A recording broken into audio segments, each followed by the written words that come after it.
look that or sound that good at face value, but it is very good in actual fact. It's very good for run and gun gameplay play style. Here's what the official description says. While sprinting 2 times grenade and melee regeneration speed, the 100% additional base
This is for PvP, so for PvEs in the blue writing. It also says 100% additional base class ability regeneration rate. On class ability usage, 6.25% faster sprint speed for 10 seconds. That's not that, don't worry about that portion. It's the ability regeneration that I'm concerned with. So this is going to allow you as a hunter main to spam more ascensions, more grenades, more melees by the simple use of just running around the map with the rapid cooldown trait. So now that we know the base knowledge is about Frosties, how do we build into it? Okay, so the build is, because of Strand Surge this week, Silk Strike goes on. Okay, now you need to get your dodges right, people. Don't be making the mistake of running Acrobat's Dodge. If you run Acrobat's Dodge with Frosties, even when you use your Ascension, you're not going to get it back quick enough to justify it. However, in a super you can spam it back to back, but you're not always going to be in a super. So the gameplay loop's not there for Acrobat's Dodge. Make no mistake about it, I've tested it today. No, it's not as good. Neither is Gamblers. Gamblers is a longer cooldown. Look at the cooldowns. Read it, black and white, hunters. 122 base cooldown Acrobats. 38 seconds for Gamblers. And the golden standard marksman's dodge is 29 seconds. That is the base cooldown and will be multiplied based on your mobility stat. Yeah? So to do your ascension spam builds, you go with marksman. In my eyes, it's the best option. Because you're getting more melees anyways. So it's a non-factor to do this. Just go marksman's dodge when you want to spam ascension as much as possible. And this build is layered. Okay, the melee choice is Wyvern Blade because I'm dealing with a lot of champs, so that's what I'm going with. I know some people like Fretted Spike, and Fretted Spike's really good as well. It's between these two what you choose for this, but I like Wyvern Blade. I also like Fretted Spike, but for this run I wanted Wyvern Blade on because I'm dealing with a lot of champs. Grapple Grenade goes on. I could have run with a different nade, but Grapple served me well in this, to be honest. If you're going to use a different nade, go with Dustveil Grenade then, if that's the case. Okay, so aspects. This is the key thing. This is a non-invis build. Let's release Hunter mains from the invisibility build that they've been in since 2015. Hunter mains, I've got the key. Let's let you out. Oh, look at that. It feels nice. No stylish on. No stylish on. No, don't need it. This build will serve you very well in endgame content because it's a deceptive build, because not only when you use your ascension you're going to get a clone with Fretted Spectre, therefore tying into the running and gunning playstyle of Frosties. You're going to see in the run very good combination, both ascension and Fretted Spectre together. The fragments, listen closely to what I've got on and why. Facet of Ruin increases shatter damage and ignitions. Okay, so let's look at the Transcendence Nade. It is both shatter and solar. Okay, so that's going to buff the Transcendence Nade number one. What else is it going to do? It's going to enhance Wyvern Blade a little bit, and it'll enhance Transcendence gameplay a little bit. You spam Wyvern Blade by using Transcendences. So it's doing a lot for us, Facet of Ruin. And it's a plus 10 mobility. Boom, that goes on there straight away. Next, best in slot, Facet of Protection. It's a 15% damage resist, I believe. That goes on. Boom, right away. Facet of Hope. While you have an elemental buff, your facet regenerates more quickly. Put this on for the playback loop. This needs to go on because when you use Ascension, you're going to get amplified. Therefore, Facet of Hope will proc. Weed, and it will multiply in time with Frosties. Frosties works with this. Facet of Dawn. A 20% buff to weapons on a melee hit. Goes on, definite.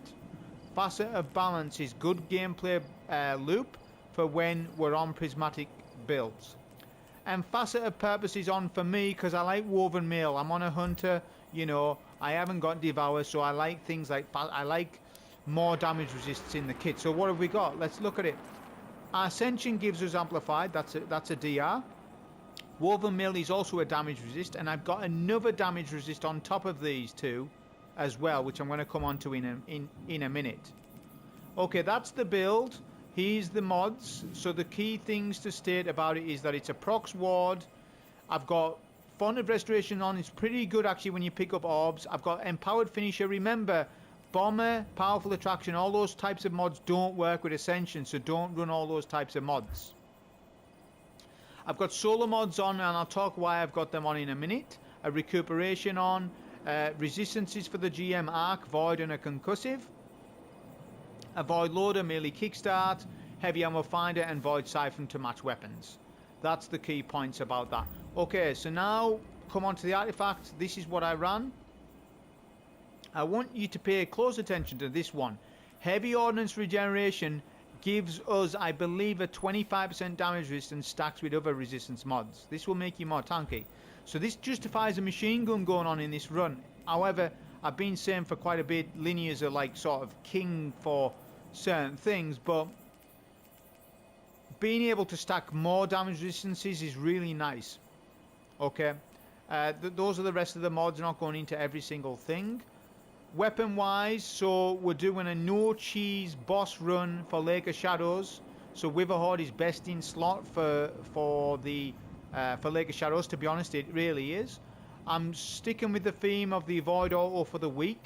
This will play into more class ability regen via Volatile Marksman, synergizing even more with Frosty's Ascension spam. Not to mention that Void Primaries give you barrier rounds, so this will give me barrier. And finally, the red herring. This particular machine gun goes on so that I can get the damage resist, and it's on for another unique case, which I'll tell you in the run. I got Deconstruct Strategist on it, and it looks funky, and it is funky, but it served a very good purpose in this run.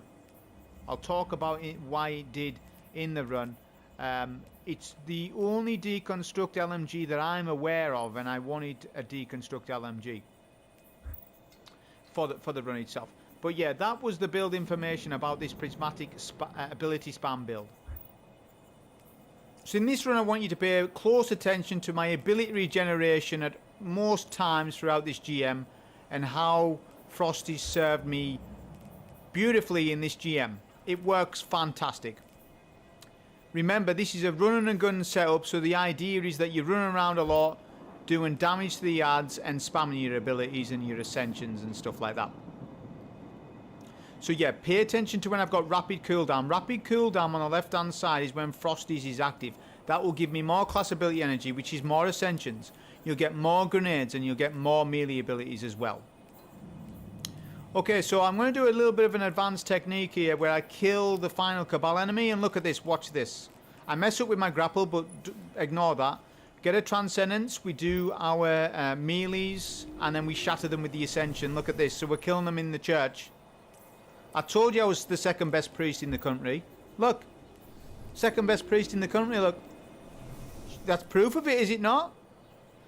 We have a good Ascension there, melts down the barrier because we got Radiant by our weapons, so we can have barrier rounds in the GL, even the machine gun, to be honest.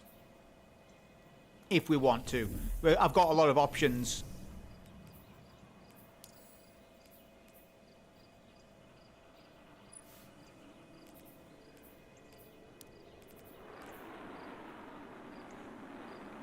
Because I've got no champ mods in any of my guns. I've just actually noticed that now. I should have had Overload LMG equipped to get the overcharge buff. That was one criticism, but it's fine. Honestly, the machine gun played its part. And you're still wondering what the part for the machine gun is. Well, I'll go through that as we go along with the run. Okay, we're doing some advanced techniques here. I've explained already about the hitbox method. Hide now a crit. And as this ship gets round the corner, I'm going to expose myself. Right, so this is how this should go. Witherhoard to your right. Then get a decoy in the air with your Ascension. You've got a clone, so the ads will start to focus the clone. When that clone gets exploded, use a super at last possible minute at 80% if you can. And then what you want to do is just clear out all the red bars. Now, when you're in a super, you can unlimited spam Ascension. Therefore, you can keep making clones. So look at this. The ads don't know where I am. Why would I need invisibility if the ads don't know where I am? This is in fact invisibility, is it not? The ads don't know where I am. I tag both the champs. Make sure you tag them both and make sure you get a double kill on those champs there. If you do not, and it's only one, you need to go back and kill the unstop. He will be there for you to kill. If you don't do that, you will not get plat rank. You will get gold. And that happened to me again today. So be very careful and pay attention to the double champ unstop kill for plat rank. Okay, get a Witherhoard shot on that sniper. We're going to make a clone. And we get a bad Bane here, but that's fine. This is where I fight from if I do get a bad Bane. But yeah, we're just going to get rid of that shock Bane, start doing some primary damage. I'm using the Rossarago that I've been using all week. I figured I would use it again on the Hunter because it synergizes. Void Primary synergizes with a lot of things this season. I've used it on Void Titan, I've used it on Arc Titan, I've used it on the Prismatic Warlock, I'm using it again on another Prismatic build on Hunter. It just works so well, and the weapon does a lot of damage because it's Void Surge. That's why I've been saying use Rossarago because you're getting it overcharged this week. That's why it's so good. I pop a Transcendence, I need it because I've got no unstop on my weapons. It's fine though because there's not many unstops in this if you count them up. There's the 2 at the start, check. There's 1 there, that's 3. There's another 1 up the hill, that's 4. Then you get 1 inside, that's 5. Then you get 1 outside where the fresh is, that's 6. 6 unstops. Barely any unstops. There's more than that, by the way, but we're doing it in a particular way. But on my run, there's only 6 unstops. So it's not like I really need to spec for unstops because my build can stun unstops anyways, regardless. It doesn't matter. I use a super here to get rid of the taken enemies. It's just a good time to super because you're not looking to super the next wave of ads, so you may as well super this wave of ads so that you can start generating your next cooldown for when you do want it again, which is halfway up the hill or at the taken enemies per se. So it's just the best time to use it. Fill up on ammo, check before you leave. Make sure that Witherhoard ammo is quite healthy. Witherhoard's very important to this build because you're getting lots of Transcendencies via it. So yeah, it is a key component, but it's also a key component to not cheesing the boss fight as well. It's best in slot weapon-wise for the non-cheese run on the boss. Okay, so we made a clone there. We're just going to do a little bit of damage from up here. Look at the amount of aggro that the clone takes away off me. Yeah, just pay attention as well to class ability regen throughout this. You know, it's not all the time I'm running around, granted. But what I will tell you is the Frosties build, when you're in tight spots, it works perfectly. It works perfectly for map rotation. This is a map rotation ability spam build. And it will work perfectly for map rotation on the meatball. And it works perfectly for the final boss fight.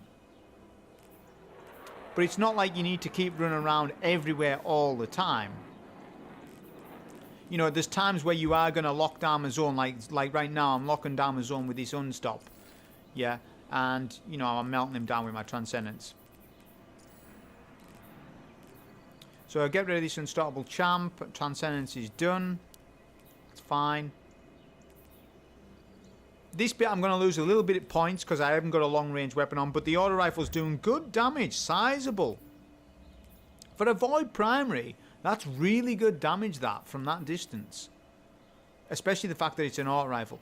Okay, so the turret to your top right is the most threatening. So you want to deal with that turret first. I'm trying to cap this payload while trying to kill this Scorpius turret. But what I'm going to do is I'm going to try something else. So I'm going to pop an Ascension to get amplified. Look at the turrets. They're focusing my clone. And I want to stand here. Notice the difference of positioning, how the turrets were annoying and now they're not. Look, I've got a good operations to fight from now. So differences of positioning can really impact a run massively from moment to moment gameplay. You could be on that hill and be thinking, man, this auto rifle's not doing the work. This LMG is not doing the work. Just a slight alteration of positioning will change your mind on it. And then you'll be like, hang on a sec. This loadout's cooking. Why is it cooking all of a sudden? Well, it's because where you stood. It really is just as simple as sometimes you stand in the right zone. Okay, the taken enemies are dictated by the Cabal enemies. Once you kill the final Cabal enemy, you'll get the taken enemies. I'm trying to basically get rid of this Cabal enemy at the last possible minute. I get weak off him, which was unfortunate though, but I pop a clone right away, and then we back up a little bit. Look at the ads, they're just focusing entirely on the clone, and the Hypernova, I was not going to kill him anyways because he's an ammo investment and he was behind cover, so it was better in that case to actually ignore the Hypernova and just get rid of the rest of the ads. 2 more taken enemies left. I'm going to push up in a minute because we're out of range from my auto rifle, so I'm going to push up, get a clone up, and this allows for more aggressive play when you do things like this. This is why it's so good. I'm going to use the LMG. It's working decent. Bear in mind, it's not overcharged. There's no solar surge this week, and I have not got overload rounds on. But the machine gun's still doing half decent damage. But we haven't really got it for ad clear per se. There's other reasons why we've got it on, and I'll explain as the run goes along. This is the time to super. I'm going to make a few clones, and then look, I can safely super these ads. I'm not even getting hit once by them. Always make a clone right, you should do at least, as the super is about to end, or do a heavy whiplash, your heavy attack. Generally speaking, with the Silk Strike, you should be light swinging 90% of the time, and at the very end do a heavy whip slash. Or make a clone. There's 2 different ways to use this super, and you'll see me use it in different ways, where you do the clone ability spam, or where you use it as an offensive ability. Okay, pop a Transcendency for this barrier. I think I mess up with this barrier a little bit. Let's see what happens. So I've got Radiant. Yeah, we've run out of Radiant. The barrier's taken so long to put up his shield, I actually end up losing. I get weak, but look at the resistance. Look at the clone saving my life. So even though I'm messing up, that was personally a timing issue for me, I'm still able to come out of that encounter with 5-6 gladiators and dogs attacking me, and I'm doing just fine. As in surviving, I'm doing fine. So, you know, that to me, this little clip proves that this build is actually excellent. I know that Gifted Conviction exists, and I know that that's technically more damage resist, but that's a build that's well known, right? People know Gifted Conviction. People know what that's about. However, people don't know about Frosties and the power of Frosties. And what you can do with it. And I have tested today non-Frosties versus Frosties for Ascension ability recharge rate. I've done my testing today. And I can tell you that it is a couple of seconds quicker with Frosties for your Ascension gameplay, moment to moment, when you are using it, when you're map rotating. And that's exactly what I'm going to be doing with this meatball today. Just watch the gameplay. Okay, look, with a Horde, we're going to do a Transcendence. Wait till I start to do map rotation. I'm not doing it yet because look, the boss is entirely on my clone. That's why it's so good. But you will see me where I just do map rotation with the damn Ascension. When my Transcendence runs out. I'm trying to maximize damage. But yeah, there'll be times where I wither Horde and then run around the map. Look, I do an Ascension. And I can proc Volatile Marksman to get increased class ability regen as well. That's going to give me more melee energy as well when I proc rapid cooldown. Look, I proc rapid cooldown, I get another Ascension, and I can go around the map and keep repeating this over and over. That's what's so good about this. So this is very easy. This in actual fact, out of the 3 classes, the easiest one to do the meatball is Hunter. Isn't that crazy, Hunter Mains? You've finally won a trophy. Best class to easily do the meatball solo in Lake of Shadows is an Ascension style Hunter because the boss does not target you at all. As long as you play it properly with your Ascension spams, it's really easy. I can't believe how easy it is. Really good. Okay, I use a Transcendence here, sorry. I'm going to try and make the most out of it before I need to pop. I'll pop at last minute. Super, that is. I pop super now because I recognise I need to. The Thrall collapsing on me. And then we just melt down the 2 wizards. Right, look at this. Watch this gameplay. Super Mario Bros. 66. Look at this. People say Bones of Iao doesn't exist. Yeah, it does. Look at that. How many Ascension clones was that? How many Ascension clones have I made so far in the video? Somebody tell me at timestamp 21 minutes. How many clones have I made so far? I bet it's a lot. I know it's enough to misdirect the ads so that they don't fight me at all. This is what I love the most about the Hunter this season. I've said about this.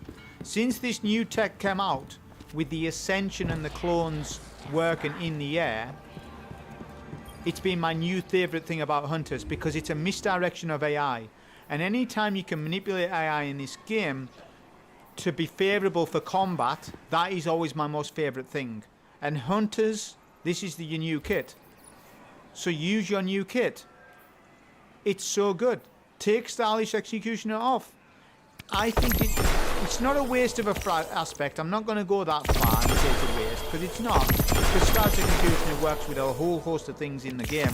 You know, even weapon perks like Incandescent and stuff. But to get the gameplay you're seeing here, you need to take Stylish off.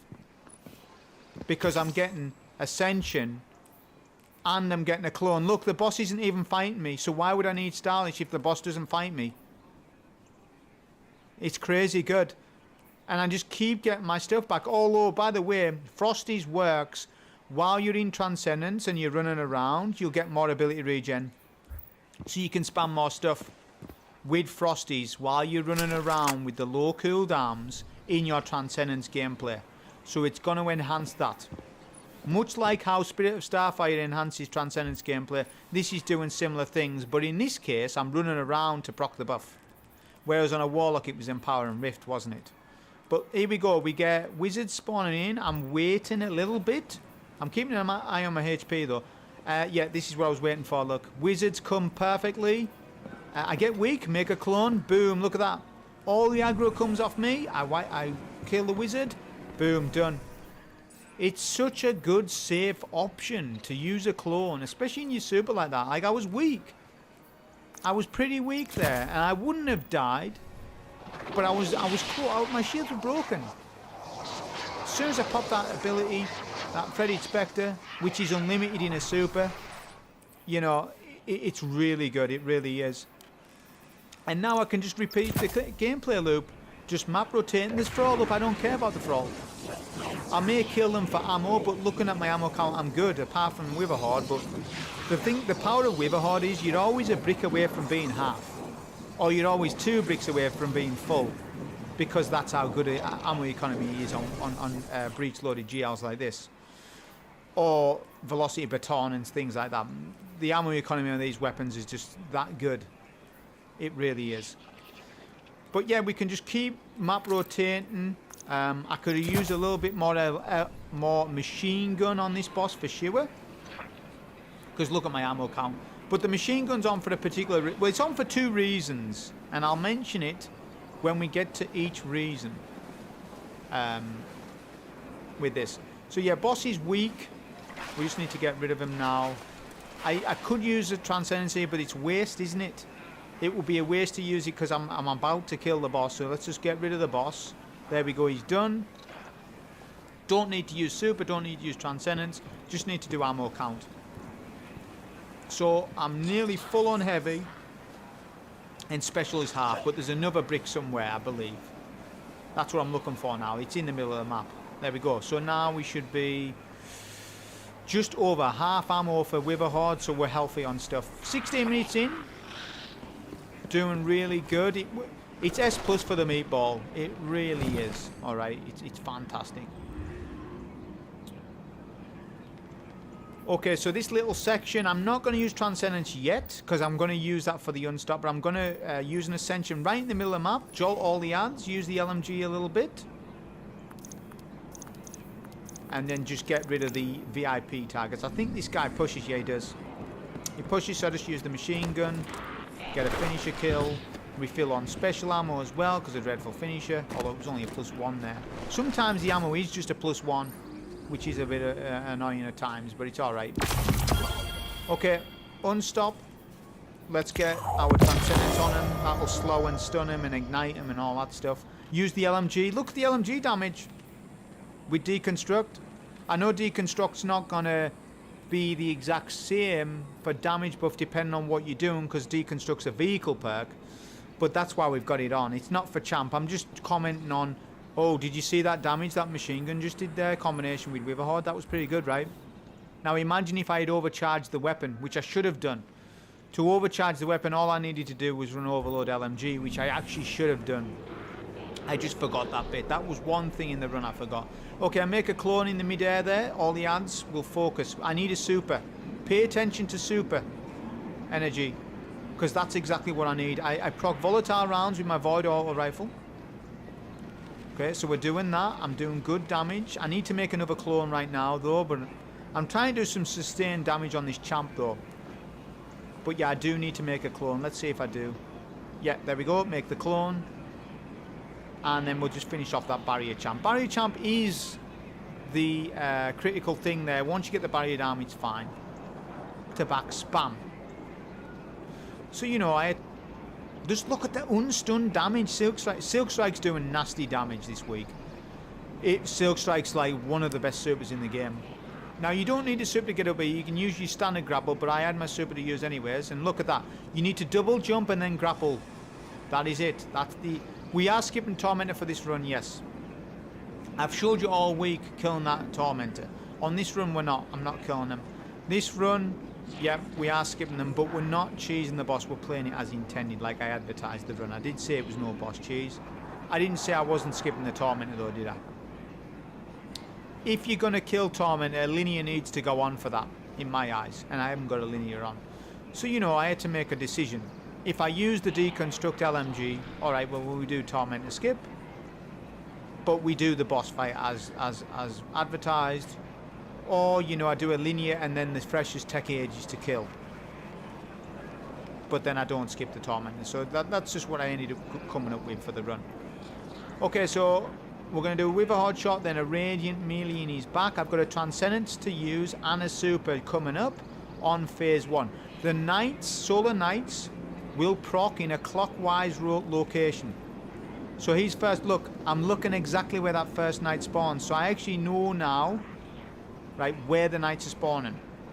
I use a Transcendence and I'm going to even pop super there because I got weak off those Scions, a bit more weaker than I was expecting. But yeah, we get rid of the knight straight away. That is critical for managing Lake of Shadows, is to kill the knight as immediate as you can. If you know where the knight's going to spawn for every phase, it is a cheat code for you to win. We can also multitask this room very well with the Frosties build. Just take note on how many clones I'm making when I'm running around the map. This fight requires map rotation. Well, my build is a map rotating build because as I'm running, I'm getting rapid cooldown to proc. Therefore, I'm going to get Ascension back-to-back spam. More than most other builds. More than most other builds. It means I can multitask the room. So if I do need to take down the Taken mechanic, like so, I could make a clone and then focus that, and then I don't need to micromanage that in the boss fight. You'll see me do that at times. Right now I don't need to do it, but as soon as the boss is aggroed on me, I will. I'm thinking about ammo, to be honest, at this minute in time, because I'm lowish on Witherhoard. That's what I'm thinking about. But yeah, I've got a brick there. Okay, next ad wave comes up. I was unprepared for this. I do a weird grapple, but I make a clone. And look, the ads are instantly de-aggroed off me as soon as I make that clone.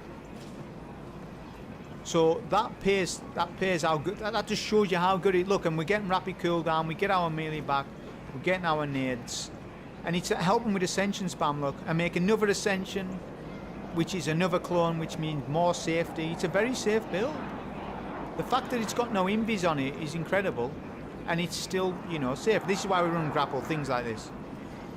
You know, I nearly got knocked off the map there. That's crazy. But yeah, grapple's a good movement tech, isn't it? So that's why I had it on. When there's times when you want to do a grapple, it just adds to the build. It's a very agile build with Frosties adding the mobility and things. We get weak here because I'm missing one of the Taken things, so I must have missed it. But look at how Ascension saved me there, because Hunter, obviously, you know, I ran out of jumps. I was about to hit the Taken floor. Ascension put me back into middle, right? it give me an extra jump. Treat Ascension as a jump as well, you can, as an extra jump. That's what it's good for. I've got machine gun ammo now, that's good, because the machine gun's really good for giving us damage resist. That's why it's on. It's good for destroying knights and just doing general ad clear at the final boss when you're doing it legit. Whereas linears are worthless. Linear fusion rifles are worthless against this boss because you cannot crit him. So machine gun's very valuable when you're doing a legit run on this boss. And it's good for shooting down the taken mechanic. So it's good for a lot of things. Look at the boss. How long has he been aggroed on that clone for? Ages. But yeah, I love this build because, like I say, it's running and gunning, and chances are when you stop running, you have an ability to use, whether it be your melee, your grenade, or your ascension spam. So I love the playback loop on Frosties. I think it's fantastic. Be using it for more stuff. Look at this. We do a grapple on that knight, and then we use a super here. I'm just going to use it. Just because it's a low cooldown, it's there to use. Boss will start doing tethers, his own tethers. But yeah, I'm just going to use a little bit of... Yeah, we get tethered, look. That's why I didn't want to tether, super the boss much, because I knew he was going to suppress me like that. So that was the smart move, to not fully aggro him. Once the boss gets half HP, your super is less viable on him. Super's very good on ads, but not on him. He'll just tether you out of it. So you've got to be careful with that. Boss is half health. I've got a transcendence. Notice how much transcendence is. I've had a transcendence for every single phase because of the amount of transcendence energy that Witherhoard gives. But yeah, I haven't known in advance where the knights spawn. Like, so on this phase, I know that the knight's gonna spawn to my left, I believe, if I'm in the correct, if I'm on the correct one. But on the run, I was actually locked in and knew where my knights. Look. See, I knew the knight was going to spawn there. I get a shielded knight, which is the worst one of the worst ones. So I make a clone because I realize I've not got a super, so that's the best play. Then I use my transcendence. So I need to get rid of that knight immediately, and the build is doing perfectly for that. By the way, I need to control the room with the taken, which that's going to be the taken mechanic. So I need to melt down these ads pretty quickly. But the transcendence and the ability ascension spammers serve me perfectly. But the room is starting to get out of control, look. So you are kind of timed on your ad waves. But being able to run around with amplified buff and then focus down those taken mechanics whilst having a clone up means that you don't have to multitask the boss. This is why it's so incredible. Look, another clone goes in. I do get booped off the boss, but amplified saves me. And look, I can just keep running around. Rapid cooldown, look. Amplified 5 seconds. 3, 2, look, get my my clone back. So do you see, even though Frosties is only a few second time save on Ascension, that few seconds is the difference between dying and not dying in runs. So that's why I want to, like, what you're going to realize, 5 seconds in combat on a solo GM is a hell of a long time to not go without an ability up. So if you can save 5 seconds on an Ascension cooldown, that's huge. That's not a little bit, that's loads. Because that means your playback loop is increased. And playback loop on Hunter especially is very important, because Hunter's probably, yeah, I said it, it's the weakest class in the game. Yes, it is. So having your playback loop be very strong is very important. It is your bread and butter. It's so important. You've got to dial it in. On Hunter, you've got to dial in them builds to make them good. The Hunter's a lot of work, but once you get the Hunter down with what you want to do with them, there's a payoff. Look at this. Look, Super Mario 64. How many clones we made? That's what I wanted to do with him. I don't want to use my super on the boss because he'll suppress me. Well, guess what? We'll just do clones in the air so that he's focused on those clones for like 30 seconds so that I can clear the room and manage it. It's like having a second member in your team, this build. That's why it's so good. So yeah, we get rid of these ads. We're on the final few waves. I've got a transcendence to use. We get weak. If I get weak like that, boom, Ascension right up in the air. Immediately the boss de-aggroes off me. That's why it was so good. So yeah, this build was really good. It was really easy, this boss fight wasn't stressful. It wasn't that bad. There was one or two occasions where it was a little bit dicey with the shielded knight, maybe a little bit. But I had an ascension up, so it wasn't that much of a problem. A clone, that is. Okay, knight spawns in here. I was out of position for this knight, but it wasn't a problem because he never hit me. Look, I'm full HP, I'm amplified, I've got DR, I've got machine gun. Basically just destroying the entire room. I think that's one of the last waves, so I can now really melt the boss. I've got a super coming up, so I'm going to end up using that on him. Because when you stun lock him, he won't use his tether as much. So that's what I'm going to do in a minute. Look, so we do another ascension. Ads are going to spawn up very soon. I'm looking to get my super though. He's going through a phase here. My clone is still up. It's still up now. Oh, it's been despawned now. But yeah, we've got a super to use. I'll just get rid of these two goblins because they're shielding the boss. But yeah, that was a solo GM with this ability spam build on Frosties. Worked fantastic. Very good build. Highly recommended for a lot of things in the game. Hope you enjoyed the run. Thank you.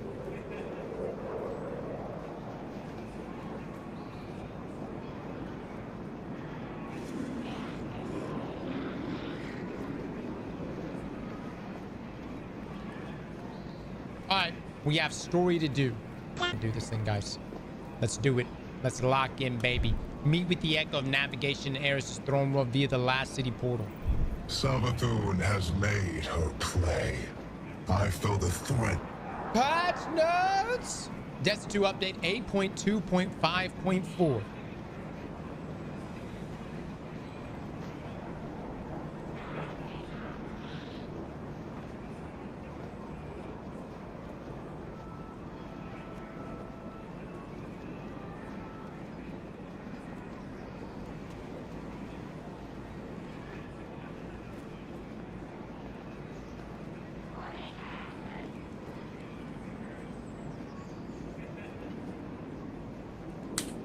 Hey guys, you're here for Bolt Charge Anywhere Glitch version 2.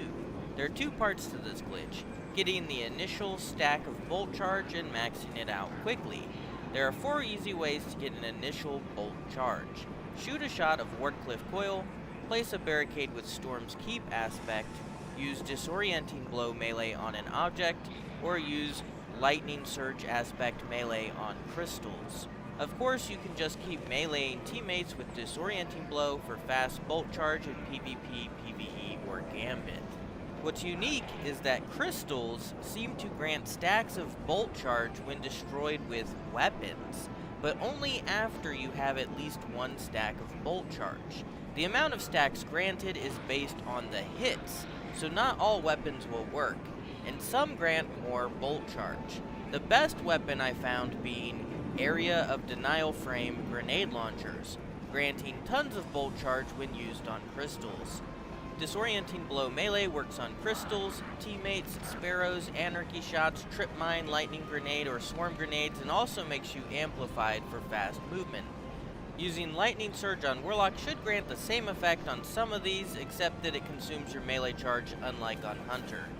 The Glacier method should allow you to capitalize on Bolt Charge using Stasis Crystals and Wardcliff Coil on Stasis subclasses, or things like Rime Coat on Warlock to generate crystals, and even Salvation's Grip on Arc subclasses. This combines well with artifact perks like Dielectric, Flashover, Overclock, and Load. In PvP, you can also damage enemy objects like enemy barricades to finish your Bolt Charge stacks.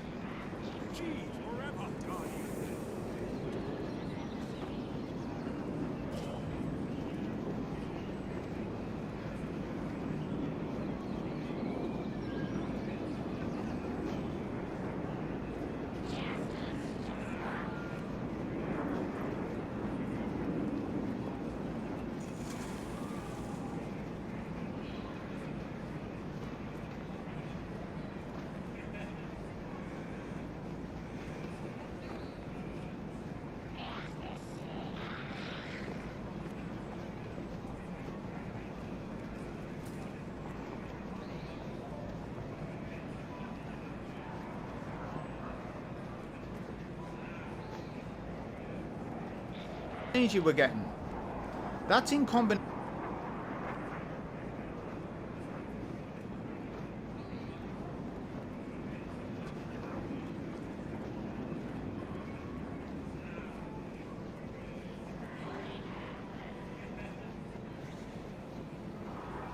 style, it's classed as an ability also. We'd control demolition. Do you see the synergy there? We'd control demolition.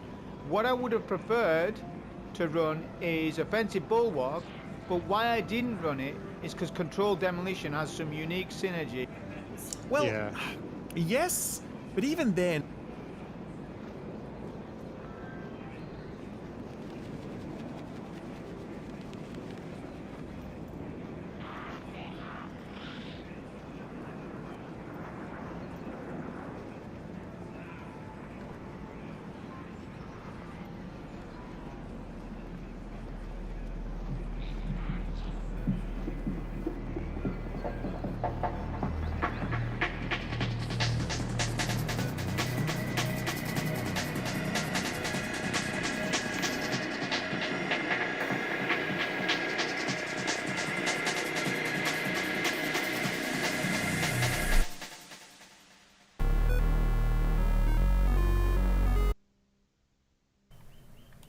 Unfortunately, I've accidentally cut myself many times using a utility knife, and supposedly these power cutters are supposed to be way faster and safer. So let's get the testing underway and see which brand is the best. In the first test, we'll see which one cuts through cardboard the fastest. Then we'll compare performance on plexiglass. And some of the cutters are going to really struggle cutting through MDF. At a price of $26 is this Gartol brand. They claim it can cut through plastic, carpet, fabric, leather, and more. We're going to test that. They claim the motor makes 11,000 RPM. It's supposed to make a very smooth and straight cut. It comes with a rechargeable 3.6-volt lithium battery. It's very light at less than 1 pound. They claim it's even pretty quiet at less than 70 decibels. We're going to test that. And the Gartol is made in China. Weight is sometimes an indicator of quality, and the Gartol weighs 383 grams. And the Gartol reached a peak no-load RPM of 238. Let's compare performance cutting through cardboard. And 2.77 seconds on the first cut is so much better than a utility knife. And the Gartol is finished with the next 2 cuts with an average speed at 2.44 seconds. At a price of only $30 is this WorkPro brand. They claim it has a 2,000 milliamp hour battery. They also claim a blade speed of 280 RPM. They claim you can safely cut through fabric, leather, carpet, and even metal. The Gartol is a 3.6 cardboard cutter tier list? 0.6-volt system, and the WorkPro is a 4-volt system. And the WorkPro is made in China. And it's 379 grams for the WorkPro. And the WorkPro is pretty quiet at 68.6 decibels. And it's 280 RPM for the WorkPro. And the WorkPro makes a lot more RPM than the Gartol and is making a very smooth cut through the cardboard without snagging. And the 1.53 average cut speed will be very hard to beat. At a price of $35 is this Black & Decker brand. They claim it has up to 40 minutes of runtime. It uses a 4-volt system and can be charged with a USB charging cord. It comes with a self-sharpening blade. You can cut objects that are up to a 1/4 inch thick. And the Black & Decker is made in China. And the Black & Decker is the heaviest yet at 401 grams. And it's 74.2 decibels for the Black & Decker. And the Black & Decker Why is the wheel built like that? RPM. Is it good just for, like the for Gartol, cardboard? the Black & Decker's blade guard is dragging and catching on the cardboard, Yeah, making that the looks cut like feel rough shit. and interrupted. And an average cut speed of 2.31 seconds is good enough to move into second place. At a price of $36 is this SnapFresh brand. It'll cut through cardboard, leather, paper, plastic packaging, canvas, and more. Nah, up it to looks 1/4 cheap inch as fuck. thick. They claim it weighs 0.87 pounds. And the SnapFresh is made in China. The metal looks better, It even though. comes with a replacement blade. The safety hold switch on on. both sides of the handle make this ideal for both left and right hand users. The previous power cutters use Well, a that's a USB-C game to changer. charge the tool, but this one uses a special power cord. And it's 399 grams for the SnapFresh. And the SnapFresh is right at 78.8 decibels. With a fully charged battery, 220 RPM for the SnapFresh. And the SnapFresh feels smoother than the Gartol. Wait a minute now. Not as smooth as the WorkPro. And 1.96 seconds on average is pretty good. At a price of $36, Wait, that one's is this cooked Saker hard. brand. The Saker also uses a 4-volt rechargeable battery. They claim up to 35 Okay, minutes that's of cheap, continuous cheap cutting. make. They claim even more Cheap. RPM than some of the other brands at 320. Unlike the other brands, this one also includes an LED light. And the Saker is made in China. And the Saker weighs 370 grams. And the Saker's pretty quiet at 73.5 decibels. And the Saker reached a peak RPM of 268. Wait, this one's gonna The Saker cook. feels even smoother than the SnapFresh, and it's also cutting faster than the SnapFresh at Nah, but 1.74 seconds on average to move into second place behind the WorkPro. The pink one didn't stagger like that though. At a price of $40 is this EVC ITN brand. Let's just call it the I like EV this one. brand. They claim it has a 2,000 milliamp hour battery.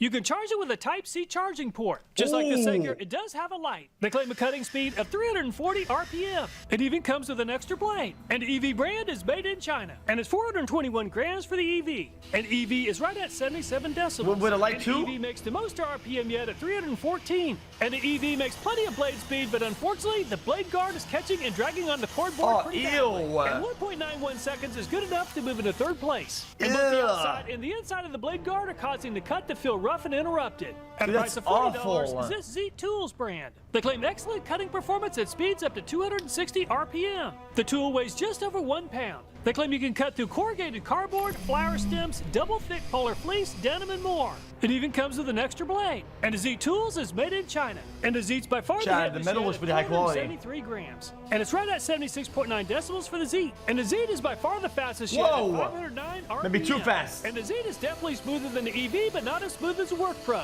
And the Zeet is holding pretty good blade Yeah, I speed knew and it's has shit. an average cut time of 2.41 seconds. Nope, that's garbage. At the price of $40 is this Warrior brand, which is sold at Harbor Freight. Now that's what I'm talking about, so much better than a utility knife. They claim it comes with a dependable, long-lasting 1.5 amp-hour lithium-ion battery. They claim it cuts through almost anything, they copied the design though. Can't. Extra blades included. No. Ergonomic and lightweight for easy control. And the Warrior This is some made in drop-ship China. garbage. And the Warrior is even heavier than the Zeet at 475 grams. And the Warrior is pretty loud at 78.6 decibels. It's gonna be and shit. the Warrior is pretty fast at 480 RPM. And the Warrior is even smoother and faster than the Zeet. And the Warrior moves into second place behind the Work Pro with an average speed of 1.58 seconds. At a price of $44 is this Works brand. They claim that the Work Zip Snip is a cordless electric scissor. It's supposed to have a powerful Tacky a little bit, 4-volt electric motor. but You can cut through several things up to 1/4 inch thick. It does require a specialized charger which comes in the kit. And the Works is made in China. And it's 413 grams for the Zip Snip. And the Zip Snip is right at 75.5. And the Works Zip Snip is pretty zippy at 487 RPM. It's gonna suck. And this thing is called Zip Snip for a reason. And the Zip Snip is the smoothest and the fastest yet at only 1.41 seconds. Very impressive. At a price of $44 is this S&F brand. They claim a fantastic value with a price of 3 for 1. It includes a power cutter, a screwdriver, and a screwdriver with a 90-degree angle. Maximum cutting thickness is 1/4 inch. They claim it even comes with overload protection. And the S&F That's a weird handle though. And the S&F weighs 524 grams. 73 decibels for the S&F. And the S&F is pretty slow at only 262 RPM. The handle on the cutters isn't as ergonomically designed. Yes, yeah, I knew it. Uncomfortable.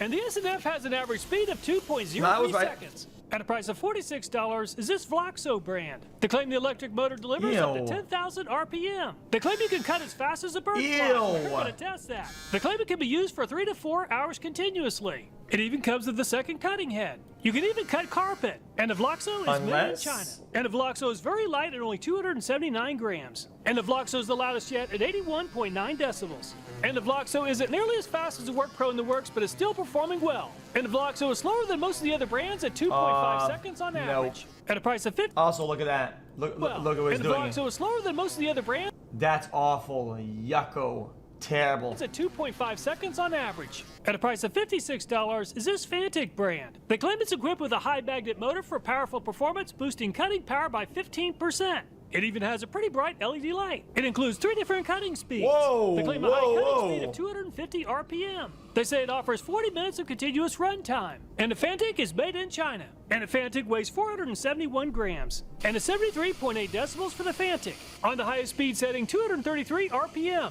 And the blade guard on the Fantic is dragging and catching on the cardboard quite a bit, but not as badly as the EV. And the Fantic is slower than average at 2.39 Stupid-ass plastic casing around it. $70 is this Ryobi brand. It comes with one 2 amp-hour battery. It's supposed to deliver 270 RPM, up to a 6.4 millimeter cutting capacity. The removable USB lithium battery is compatible with other Ryobi products. And the Ryobi is made in China. And it's 474 grams for the Ryobi. And the Ryobi's pretty quiet. I don't mind that it's ergonomic. Decibels. And it's 434 RPM for the Ryobi. And the Ryobi is holding pretty good blade speed, but the blade guard is making the cut feel rough and interrupted. That's However, terrible. 1.88 seconds is faster than most of the other brands. At a price of $72 is this One Van brand. It's a cordless metal shear. Heavy-duty scissors for cutting metal, iron, stainless steel, carpet, and cardboard. It comes with 2 21-volt, 1,500 milliamp hour batteries. It comes with a 360-degree swivel head. It has a 2-speed transmission. It can be adjusted to the desired position for comfortable cutting. And the One Van is made in China. That's and the One terrible. One van's pretty heavy at 1,587 grams.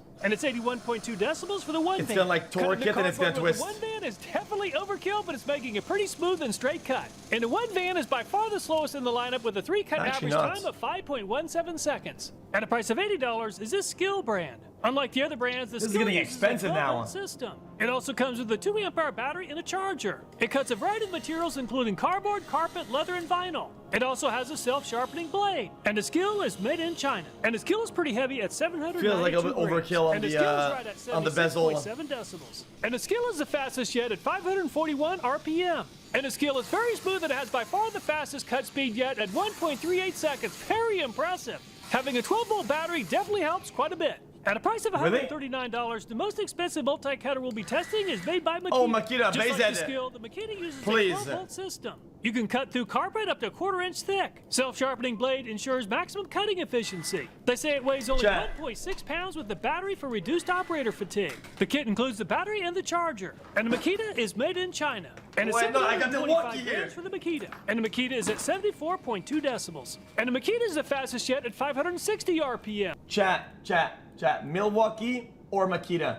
And Makita is definitely the DeWalt cardboard cutter with an average. Honestly, I think DeWalt fell off. I'm just gonna say it. So the Makita came out on top with the fastest cutting speed of 1.19 Yeah, Milwaukee goes heavy. Average. Skil finished in second place at 1.38 and Work Zip Snip third at 1.41 seconds. So the Makita makes the most no-load RPM at 560. Skil finished in second place at 541 RPM and Zeet third at 509. Cardboard is relatively soft and easy to cut through. With the new utility blade, the utility knife is really struggling and isn't able to cut through the plexiglass. I actually like it. However, it did cause hardware tools reviews. And the Gartal did a much better job of cutting through the plexiglass compared to the utility knife with an average speed of 1.67 seconds. However, the blade guard did get hung up on the plexiglass a couple of times. And the WorkPro continues to perform better than the Gartal for cutting speed, and the blade guard isn't getting in the way nearly as much. And 1.17 seconds is going to be hard to beat. Unfortunately, Black & Decker really needs to revisit the blade guard design. It's snagging the plexiglass quite a bit and causing a pretty rough cut. And 1.57 seconds on average is about the same as the Gartal.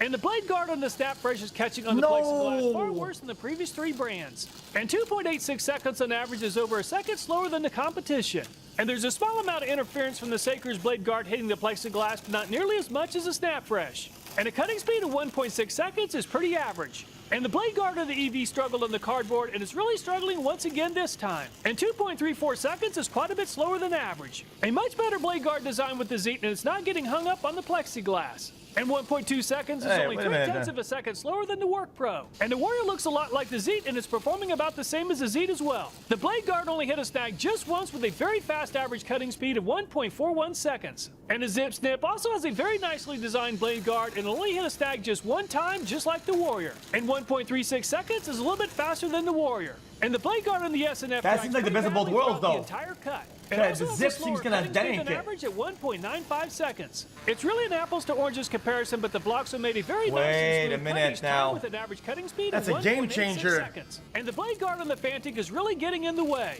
And 1.77 seconds is pretty close to the average cutting speed for the other brands. Unfortunately, the blade guard on the Roby is also interfering with the cut. And the Roby is a little slower than average at 1.86 seconds. And the One Van seems very well designed for thin, dense material like plexiglass. And the One Van made 3 very nice and smooth cuts with an average speed of 1.49 seconds. And the high RPM Skil makes more than enough blade speed for fast cuts, but the blade guard is getting in the way at times. And 0.95 seconds is the fastest time yet. The Makita's blade guard is less of a problem than most of the other brands, but it's also getting hung up at times. And 1.29 seconds on average is a pretty quick speed. Blade guard interference really slowed down some of the brands, but the Skil has the fastest cutting speed once again at 0.95 seconds. So the very affordable WorkPro finished in second place at 1.17 seconds and third at 1.2. Assessing power cutter design for snag-free cutting is highly subjective, and the Vloxo and the One Van came out on top with the best possible rating of 1. The WorkPro, Zeet, Warrior, and Work Zip Snip also performed well with a rating of 1.5. MDF can be very challenging to cut. With a new blade and the utility knife, it took me 3 attempts to cut through this 2.29mm thick board. And the Gartal doesn't produce a lot of RPM, but it does make a lot of torque. And the Gartal lost a lot of blade speed and it never stalled, which is pretty impressive. And 2.37 seconds on average is a pretty good cutting speed. Cutting through this MDF is asking a lot of these compact power cutters. And the WorkPro produces a lot of RPM, which allows for a very fast cut through most materials, but the MDF is a little too dense for the WorkPro. And the Work Pro has an average cutting speed of 4.69 seconds. And the Black & Decker is really struggling to produce enough torque to cut through the MDF. And the blade only came to a stop one time during the first attempt. However, as the tool heated up, I really struggled to keep the blade turning on the second and third cuts. And the Black & Decker really struggled with an average cutting speed of 15.52 seconds. And the snap fresh doesn't make a lot of blade speed, but it does make pretty decent torque. And it's 5.46 seconds on the first cut. I pushed the snap fresh even harder on the second cut, and it survived without stalling at 2.82 seconds. And it's 2.98 seconds on the third cut for an average cutting speed of 3.75. And the Saker is also losing a lot of RPM trying to cut through the MDF. And 3.5 seconds on the first cut is pretty good, but the Saker is losing even more blade speed on the second cut. Unfortunately, I pushed the Saker too hard on the pass and the Saker stalled. So 5.69 seconds on average is about half the speed of the Gartal. And the EV makes over 500 no-load RPM, but it doesn't make enough torque to cut through the MDF efficiently. And the EV's blade guard seems to be causing pretty significant blade pinch. This power cutter could definitely benefit from an improved blade guard design. And the EV is finally finished in 22.7 seconds. And the Zeed has delivered fast cutting speeds on the cardboard and the plexiglass, but it's really struggling with the MDF. And I could have pushed the Zeed even harder on the first cut, and it's finally finished in 10.58 seconds. I went ahead and put... Why, he cut himself? Man. Pushed the Zeed on the second cut a little bit harder, and it didn't stall, making the cut in 6.38 seconds. And the third cut is the fastest of the three at 2.98 seconds. Since the Zeed and the Warrior look almost identical, I pushed the Warrior harder from the start. And the Warrior made the first cut in 2.67 seconds and the second cut in 2.1 seconds. And the third cut is the fastest of the three at 2.05 seconds.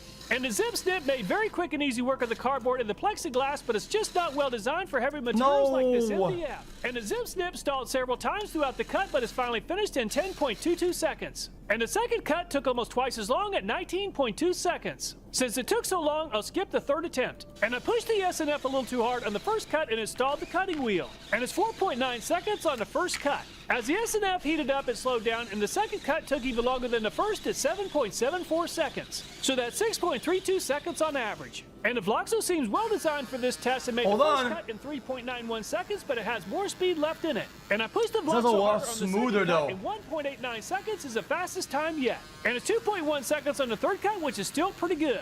And the Fantic produces a lot of torque, but not much blade speed. And the blade guard is really dragging pretty badly, but the Fantic is the fastest in the lineup with an average cutting speed of 1.53 seconds. And the Roby makes a lot of torque and easily powered through the MDF the fastest yet with an average speed of only 0.79 seconds, the best yet. And the One Van seems very well designed for this test and made very easy work of the MDF with an average cutting speed at right at 1 second. And the Skill continues to impress with its high torque and high blade speed, making the fastest pass yet and right at a half a second. Very impressive. And the Makita seems very well designed for cutting through cardboard. Unfortunately, the Makita doesn't produce enough torque for heavy materials like MDF. And the Makita stalled over and over, but it's finally finished in 22 seconds. I pushed each of the power cutters faster and faster through each of the 3 attempts. Going with the fastest of the 3 attempts, the Skill came in on top once again at 0.5 seconds. Roby finished in second place at 0.7 seconds, and One Van third at 0.86. A utility blade will make easy work of cutting through carpet, but it's pretty easy to accidentally cut on past the carpet and into an object below the carpet.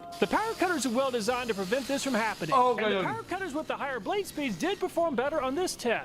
Unfortunately, the Vloxo is not well designed for cutting carpet and became plugged with carpet fibers. On the other hand, the One Van electric scissors performed well and did not become plugged like the Vloxo. I also tested the power cutters on a rubber mat, and all the power cutters performed well with the high blade speed cutters having a very small speed advantage. In the final test, I cut through some aluminum flashing, and pretty much all the cutters made easy work of the flashing. Once again, the Skill came out on top at 0.3 seconds. The Zeet and the Warrior tied for second place at 0.5 seconds. Assessing performance cutting through aluminum flashing is highly subjective, but once again, the Vloxo and the One Van came out on top with the best rating of 1. However, the Zeet, Warrior, Works, and Skill also performed almost as well with the... What is this guy's best video ever?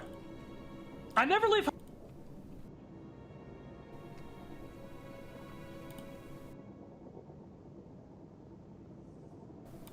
Numerous law enforcement agencies collaborated to carry out an abatement operation in Lafarge, Wisconsin. The operation zeroed in on a property within the village that had sparked...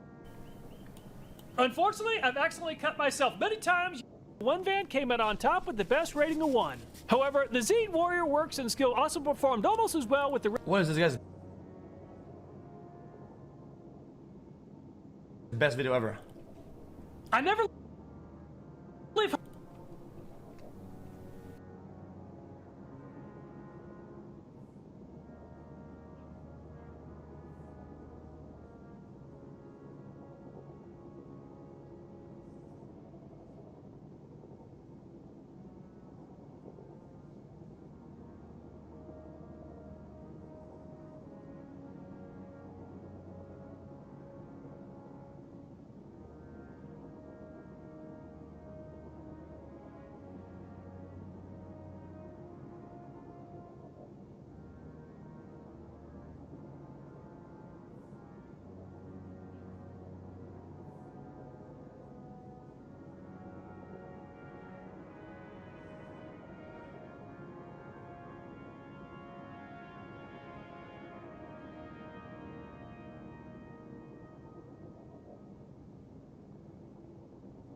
Could brake fluid possibly work better than penetrating fluid when it comes? So based upon the plexiglass test as well as how far the penetrating fluids travel down the threads, the results seem to make sense.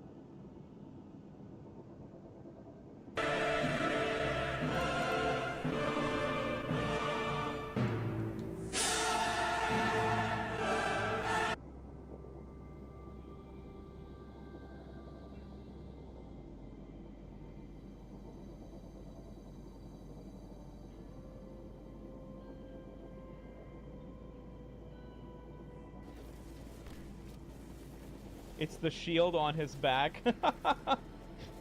Right?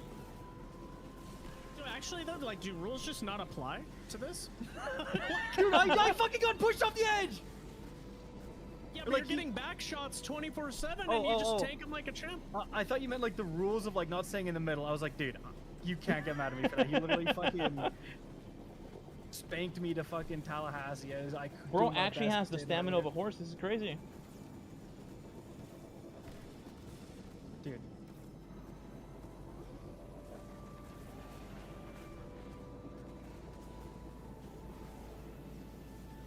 Oh no. Oh, you can still block. Okay, never mind. Bro, my man is getting tethered, scion blasted, lit on fire, getting thrown off the Mount Everest right now, and he's still just, no, I'm good. I'm good. Yeah, a bunch of people with cat profile pictures shitting on this build, looking pretty dumb right now, hey? Talk yo shit. Bro, the bolt charge.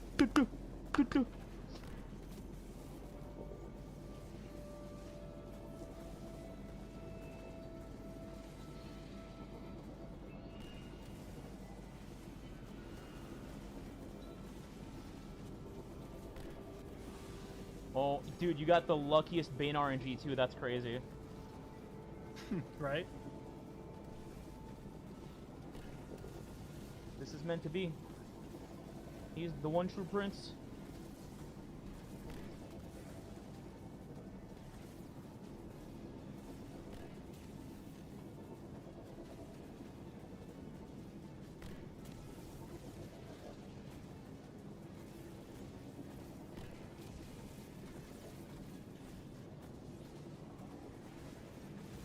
I'm a little scared to stop blocking. Like, I want to put the right here.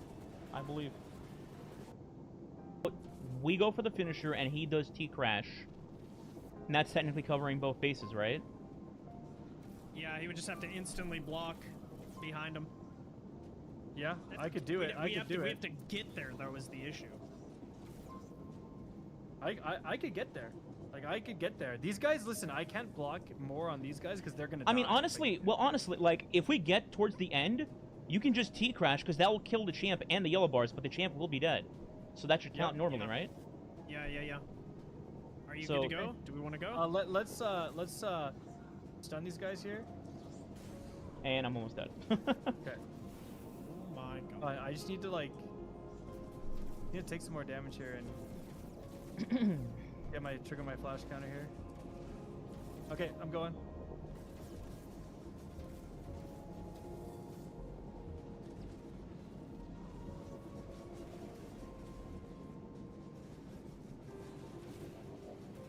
Block. Alright, if you can T-Crash from here, you're good. Can you guys stun, or should I just go T-Crash regardless? I think you just At that health, T-Crash. it'll just kill him. You're good to crash. Where is it? Where is it? Like at the end. At the very end. It's fine if you kill something else, because he'll die too. You're good. Wish me luck. Go luck. Come on, man. Nice. Is the door open? Negative. No, the yellow bar didn't die. I'm helping. He's dead. Door's open. I'm in. Go. Here, trying to block for you guys. Holy shit, we're nuts. It is fucking huge. Let's go. Big plays from the CAC master. Holy shit. Oh, that is tragic. I 100% just threw a grenade. I didn't even think about it. I'm already at. It's not just do it. But Let's to go. Lost. Threat. Like 90% health. Dude, they're so bad. That's actually insane, bro. I was never below 90% health. Dude, I'm just glad the skill ceiling that- and like, skill I'm glad- variety, like keeps to go up. I'm You glad I was able to do that because dead ass, I was stressing because I was dying in the dumbest possible ways, and I talked so much. I talked this build up just to get fucking quintuple thresher destroyed. I was like, God damn it. Do you want to hear the good news first or the bad news? The bad news, I know I got the most ass. I know. You did not. The bad news is Twitter is very upset with you. The good news is you did not lose. True. You did not lose. I lost. Really? The res at the end, where you got me with 3 seconds to go, fucked me. Like, if you didn't, and then well, I guess you cleared, so you would have. You still would have lost by 1 point, right? I don't know, but I didn't mean to res farm you guys. Like when I was resing, I was blocking. I was trying to. Yeah. I was like, maybe we can get out of this, but because I did get you back up above, and then I needed you to. Yeah, without you, if you wouldn't have been alive, I would never have been able. I don't know if I would have been able to kill that champion. And then I fucking tried to kill the end champion as I literally. The Tanash is just do it.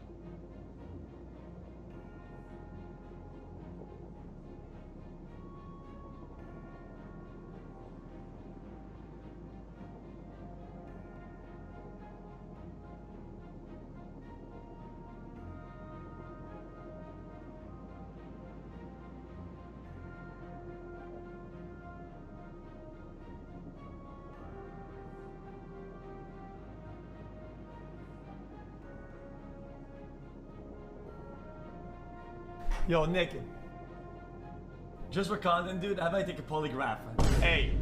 Hello, champ. Good morning.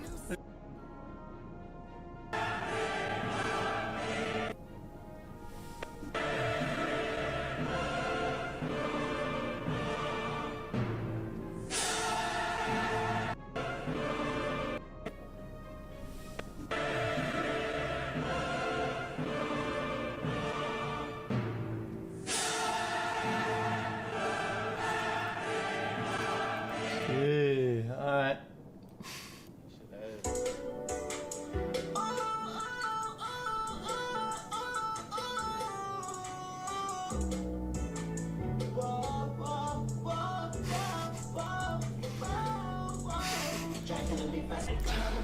Dude, that's not right.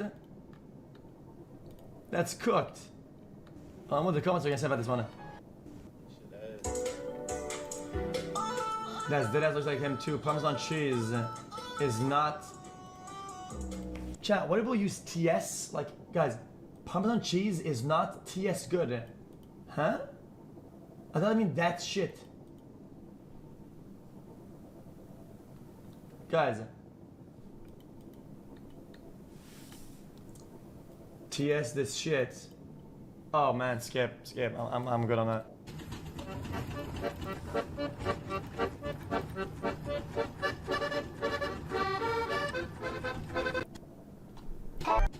Chat, isn't it kind of cool, Chat, that they came up with these cool inventions? Like, look at that, like, it's doing a bunch of Steam, like, workshop.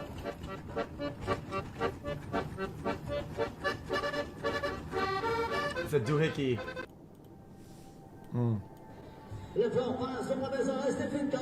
That is not, I don't think that's him.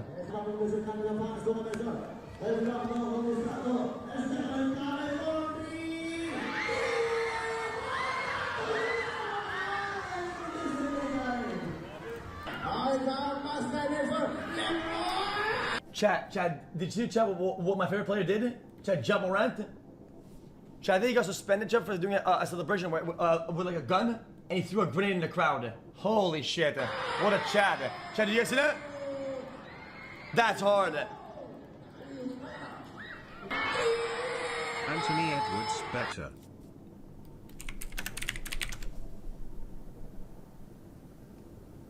Chicken jockey.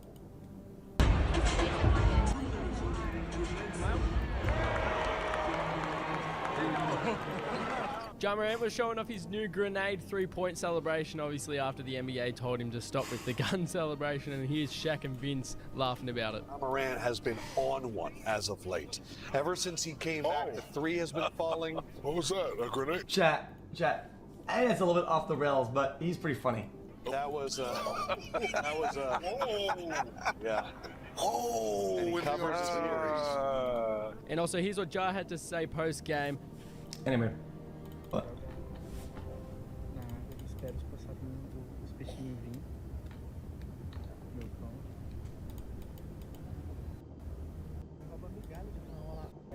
L.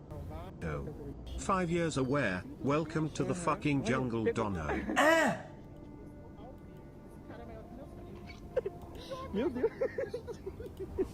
Insane. Excuse.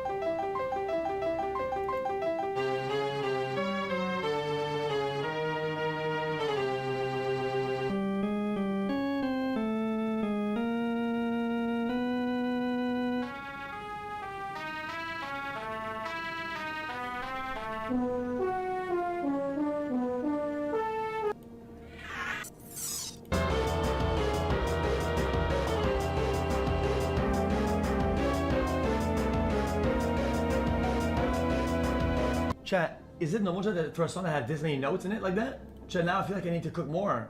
That's a lot of noises.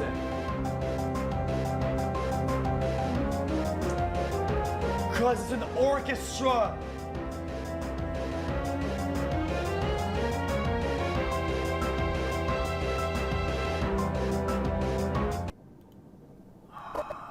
DJ Toenail could never buddy, put the fries in the back.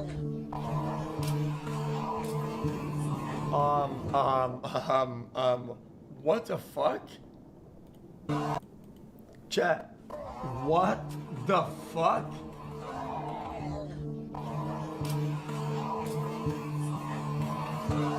"54 months. Friends make fun of me. Girlfriend actually hates you, but Get in the house. Let's go. Come on. Come on. It's getting rough out there. Get in here. Come on. Let's go. You don't get it? Because it's a sperm bank. Come on, Jericho. Get in the house. Come on. What the heck? So he doesn't want to leave, and then Okay, I guess you can come too. Where's the dogs at? What if I told you I give you $100 million right now, but a snail that can end you in one touch is going to be chasing you for the rest of your life? This snail knows where you are at all times. It always has your location, and it never is going to stop moving. Like, it's always on the hunt for you. Mind you, it's a snail, so it's moving real slow, but it's always on the hunt for you. And you can't get rid of it either. Like, it's always going to... Chat, you just put a small GPS on it, and then you hire a crew of people with $1 million to keep track of them and to wake you up and to move you if need be. To be there, and if you touch it, if it touches you one time, it's over. Would you take the 100 mil? Where does he shower? Shower? Oh no. Whoa, wait, ma'am, no! No! You don't have to do that! Ma'am, you don't have to do that! You don't have to do that! Why did you redeem it? Why did you redeem it? Why did you do it? Ma'am, why did you do this? Hello? Because it's getting hot outside and I want to come inside. You know, I've studied criminal law and I can say that was fucking criminal, yes. Hello, how are you? I am under the water. Please help me. You're too much raining. I don't want to talk with you actually. Why don't you go and up then? You go. How can you snap? How can you snap? He said I find. What the? OMG. I've never seen that. I hadn't seen it before. If you don't do what we say, Charlotte's here with no naughty you.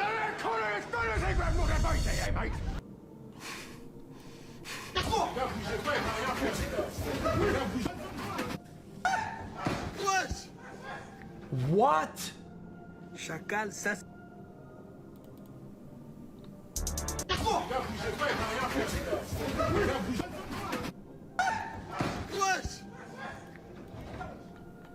Chacal, ça.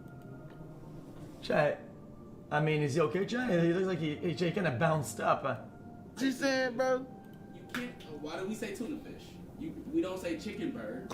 So don't say fucking tuna. We don't say tuna fish. Not say tuna fish if you don't say chicken bird. Then we don't say chicken.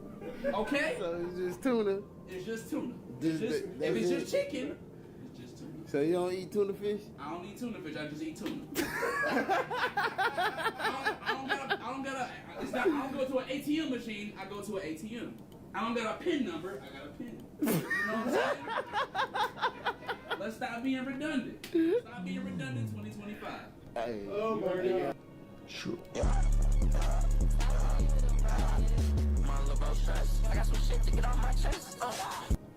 Shut up, lil bro. Okay. I mean, yeah, true. That's me. That was me. Yeah. She said. Yeah. My mom always wanted me to wear these like disgusting ass fucking mega boots though. Like, chat. Back where I'm from, chat, we call them astronaut boots. And if you wore those, you'd just get bullied. Like you'd get like actually hard bullied. Chat, during winter, shut up, small brother. There was normal boots and astronauts boots. If you had the astronaut boots, you were cooked. It's over. DDS1, It's over. DDS2. It's over. You were called poor. You were called everything. What city would you find the Empire State Building? New York. Paris? No. Empire State Building. Where's the Empire State Building? London. No. Germany. Yeah, chat. Boots exactly like that. Chat. I'm telling you, because they were so massive, okay, that your pants would go above it, and they would I mean, we call that like cigarette or whatever. It's like a, right? And really, you were an astronaut. So you feel me? America. Where? What city? United States of America. What New city? York. New York. A Whole New World is from which Disney movie? A Whole New World. New York. No. I got you. Disney movie. Oh. It's got a genie in it. Chat. It's got a genie in it. Classic. Facebook meme. Chat, you guys remember this? Chat. Look. This. It's like that. Bro, the boots. Chat, look at this shit. That's a classic. Chat, that's a classic.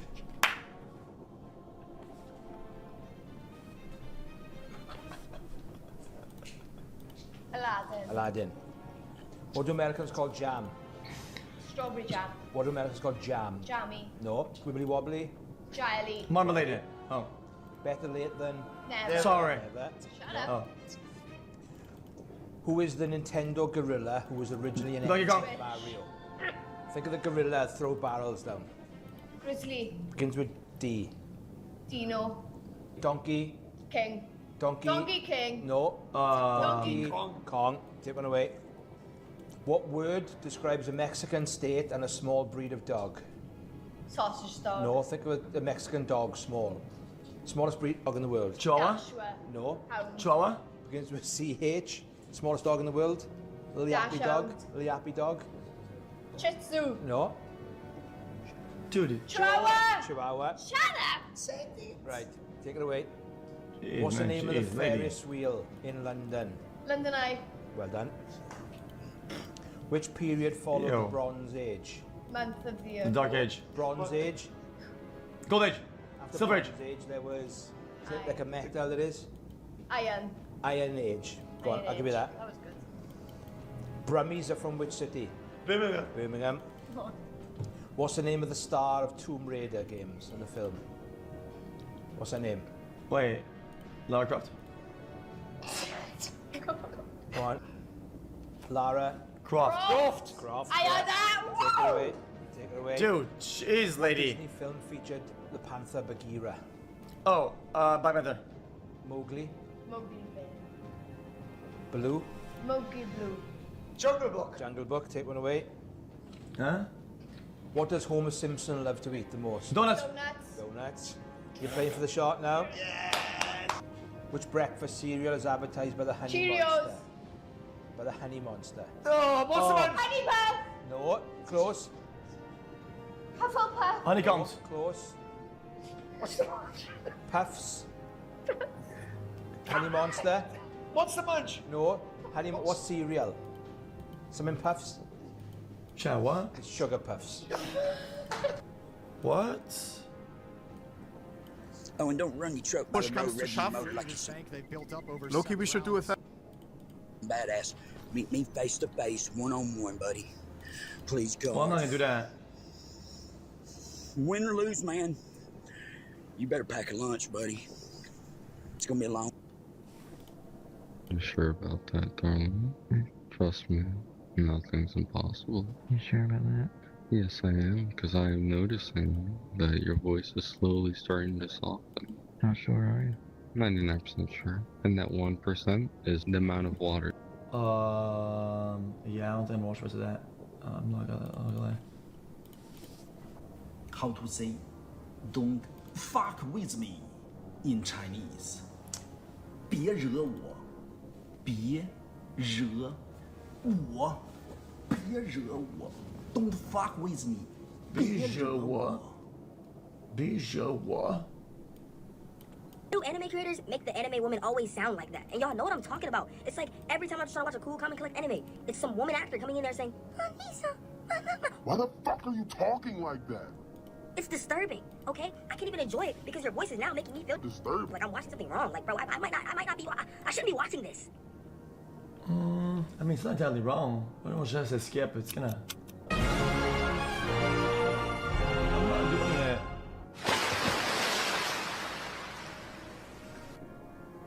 Agree. 55 months, can I get a welcome to the jungle? Hey Felix. Just tuned into the broadcast, you got to get a haircut, you bum. Balding lol.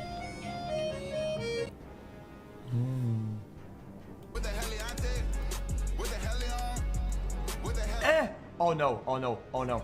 Chat, that's it. Chat, guys, you would never see me live actually. If this happens to me, I would lose my mind. Oh, it's reversed. If this happens to me, I would lose my mind. You would never see me live actually.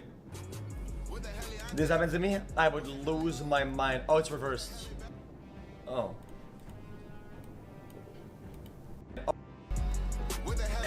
Oh no, oh no, oh no. Chat, that's it. Chat, guys, you would never see me live actually. If this happens to me, I would lose my mind. Oh, it's reversed. Oh. I just mean like This while you're eating your lunch must be a liberal sissy. Must be a sissy boy. If your hands don't look like this while you're eating your lunch, must be a liberal sissy. Must be a... Okay, dude. Yo, look at that. I wonder who ordered all the black pipe. Are you dumb? It's DCL C64PP ductile iron with polypropylene coating for wastewater and store management. Okay, I was just mean like what, a Kardashian? No, no. The city. The city is literally the only person who would order that. And by the way, it's not black, it's midnight stone. Oh,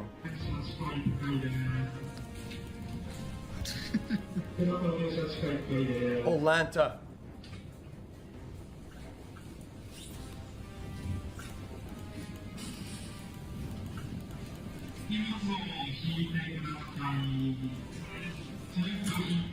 Oh, he says it. Alta. No, it's fine. Shotscape, shotscape. No, it's fine.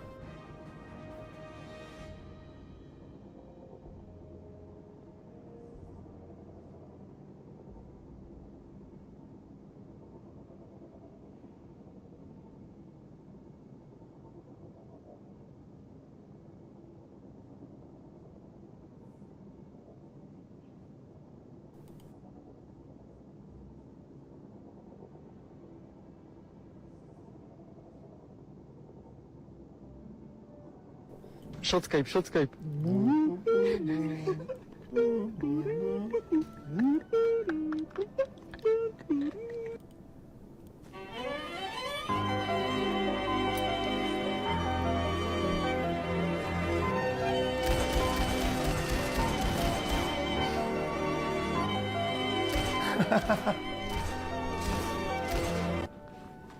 Go on.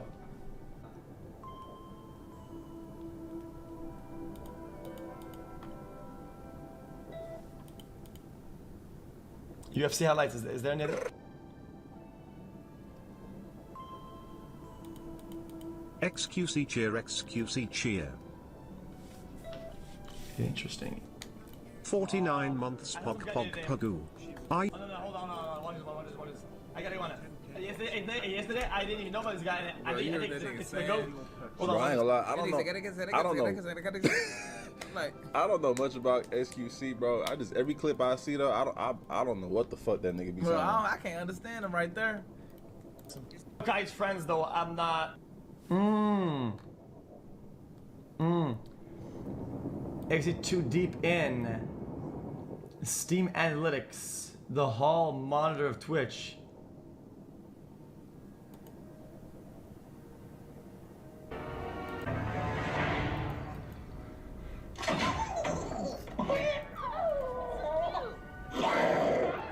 Chicken jacket. 30 months juicing. Wow, I'm massive. Guys, I don't get it. Did somebody fucking die? Bro, the movie's fucking over. The movie's fucking over. We're done. Wait, bro, this is cooked. What the fuck?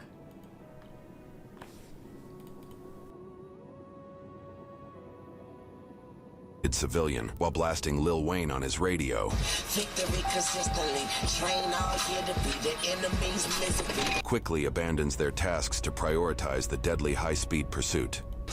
District 21 units to the station, 21112 in pursuit of a black vehicle. Last zone 21.6 westbound. Man, got lucky.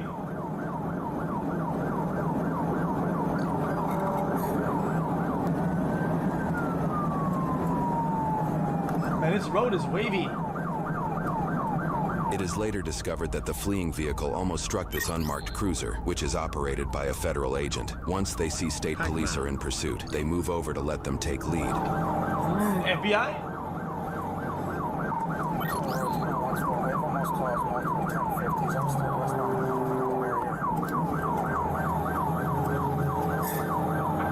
Oh, they definitely know that they're getting chased now.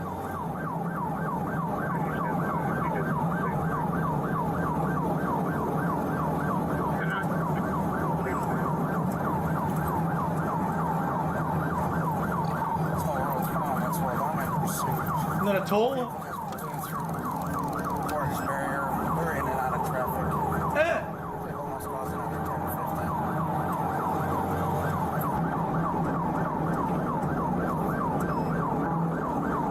Right now we have light to medium traffic. It's gonna be a black passenger car.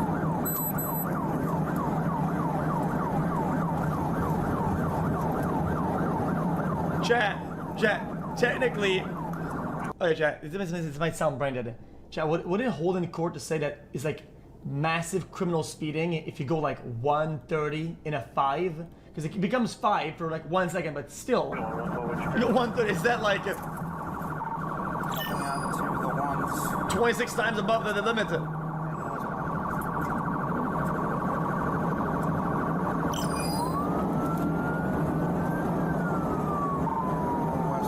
Toll zone, yeah, okay, yeah, I mean, yeah, they just went into 1 north. Huh? They just got back on westbound. We're at about 140 miles an hour this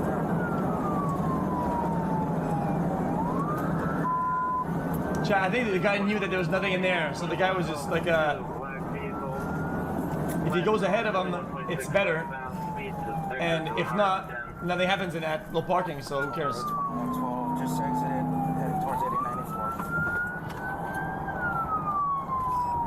Vehicle exiting, approaching 8094. Chat, apparently the suspect in Zidoja is Extra Emily. I don't know who that is.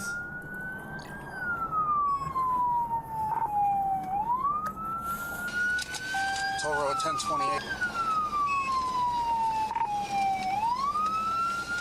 Vehicle stopping on the ramp.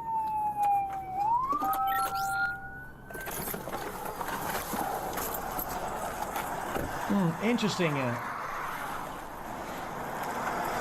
They're probably gonna play it like they didn't know they were getting chased now. Taps the taillight of the vehicle, leaving behind physical Fingerprints, fingerprint evidence in case this unpredictable situation turns deadly.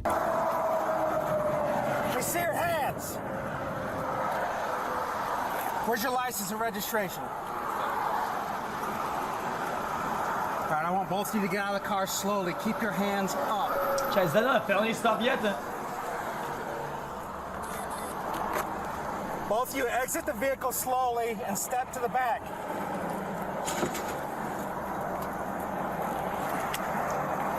Maybe he probably thinks that they weren't aware they were being chased or something like that. What the hell are you doing?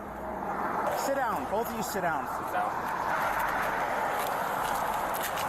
Toll Road 2112. I have both subjects out of the vehicle. They're sitting behind the car waiting for a second unit. Affirmative, this is Toll Road District. Pursue, stand by for further updates.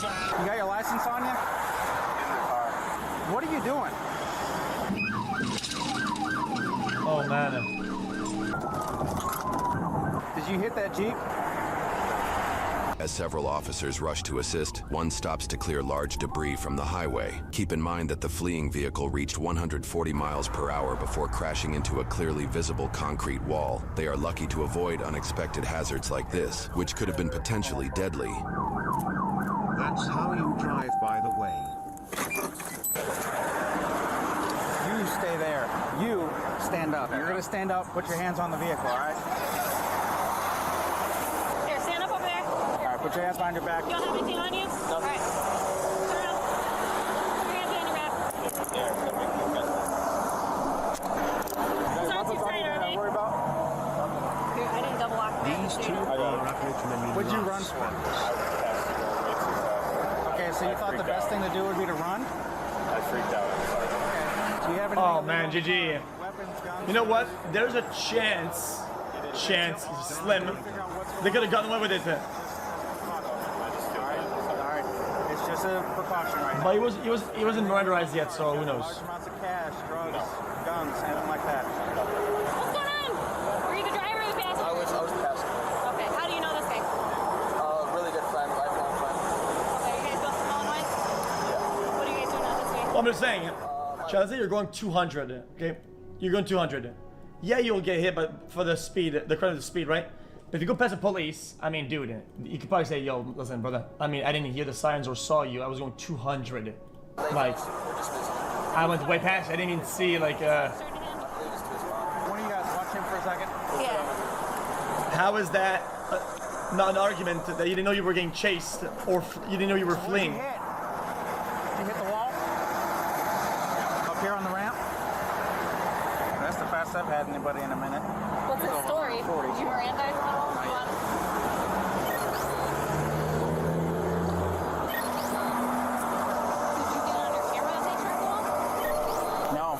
No, he hit it right here at the end. I saw the smoke.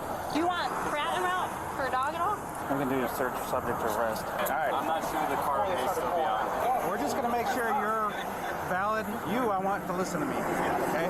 You have the right to remain silent. You understand these rights. Okay. So what wall did you hit there on the ramp? Wait, what? Do you have a problem if we go through your car? You have the right to remain silent. Do you understand these rights? Well, that was one right, and you're missing a couple in Is there. your car? Is it registered to you or parents? Oh, it's skipped. Okay, I didn't see it. I mean, it's fair game. You can send it to the vehicle. Did it? We're gonna probably have to do a crash. Who would have been the first time? Triple I on the subject for prior resisting. All right, I'm gonna have you stand up, right? We're gonna have a seat in my car, right? Yep. Just watch your head when you sit down. It's really low. Yep. Have a report of two teenagers walking on the westbound side of the toll road at the 80-mile marker. We received two calls on it. Both callers advised that one of them appears to be trying to hold the other back from Front seat next to the rifle. I like that. Although I know this it's locked though. unrelated incident is a distance away from the pursuit area, it is yet another example of an unexpected variable that could have ended the pursuit in tragedy. We just went through the Portage Barrier at almost 140 miles an hour. The trooper just indicated that the pair traveled through this barrier at almost 140 miles per hour. He more than likely obtained this information using radar during the pursuit. He's got damage on both sides. Did you see just the one or? I didn't see which wall he hit. It's both of the tire wells, so. is 140.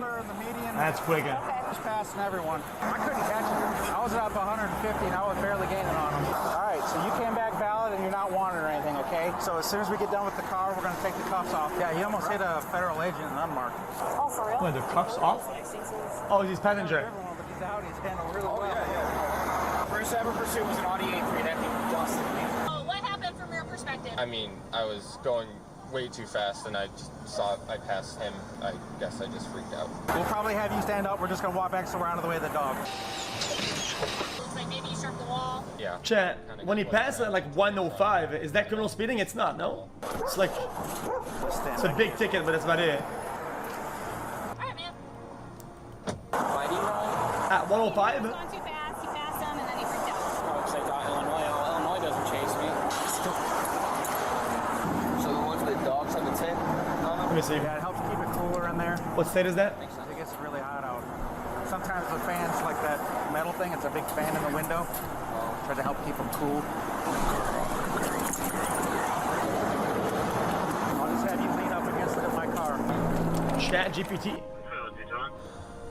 The K9 search signaled the possibility of drugs in the vehicle. Officers were likely to search the vehicle regardless due to the driver giving consent, outside of this also being a search incident due to arrest and potential vehicle impound. Regardless, they now have an indication of what they may find. This is also going to be 1050. Subject hit the wall as he was exiting on the ramp. Both sides are damaged.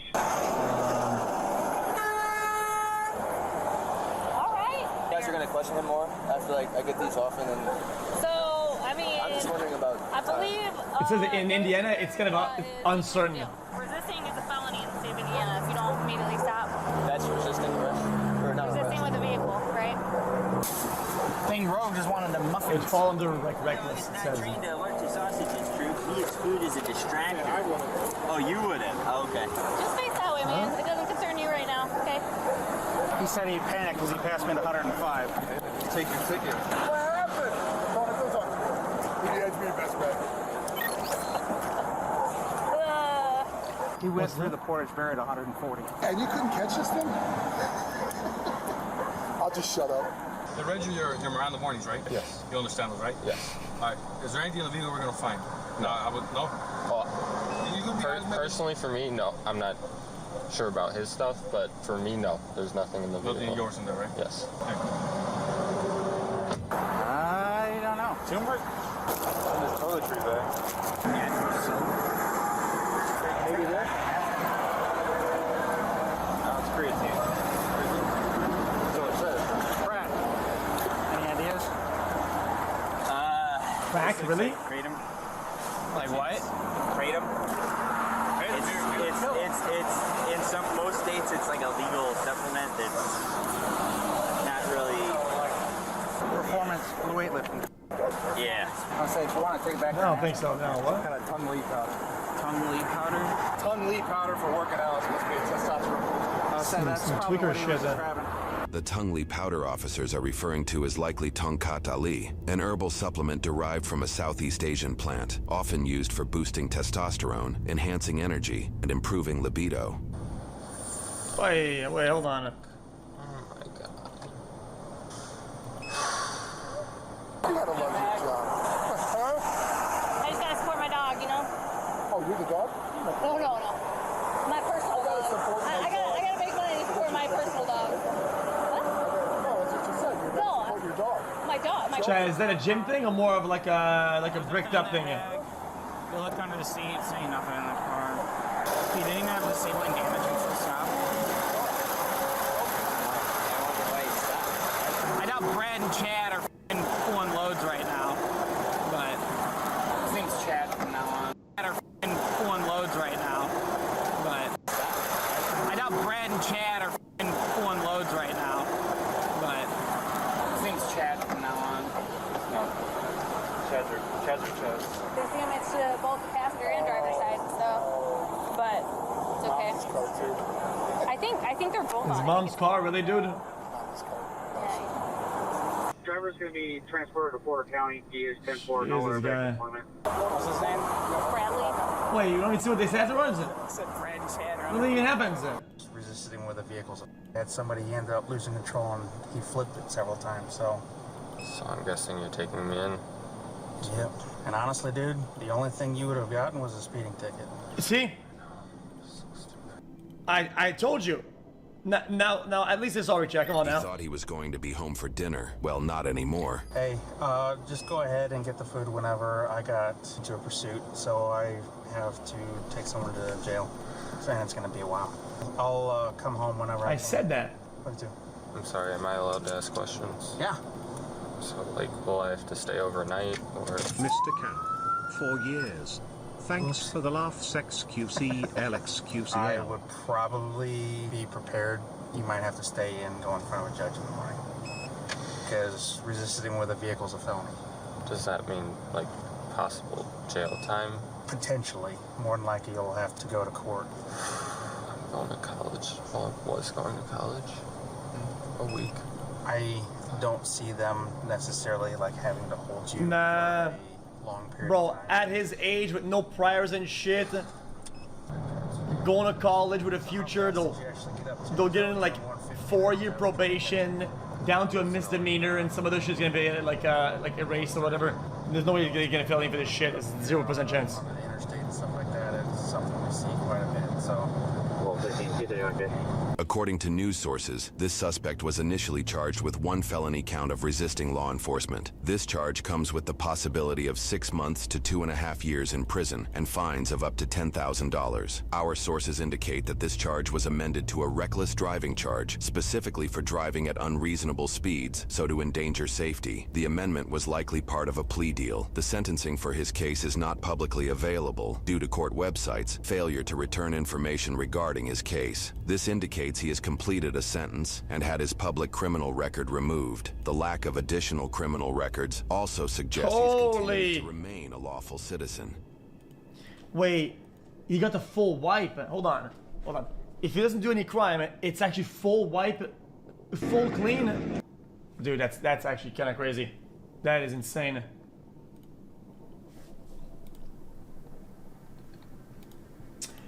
It's rich people shit for sure. But also, I feel like most people that don't like resist and they don't have priors, it kind of usually ends like that. But I don't know what fuck it. Not all the time, but yeah.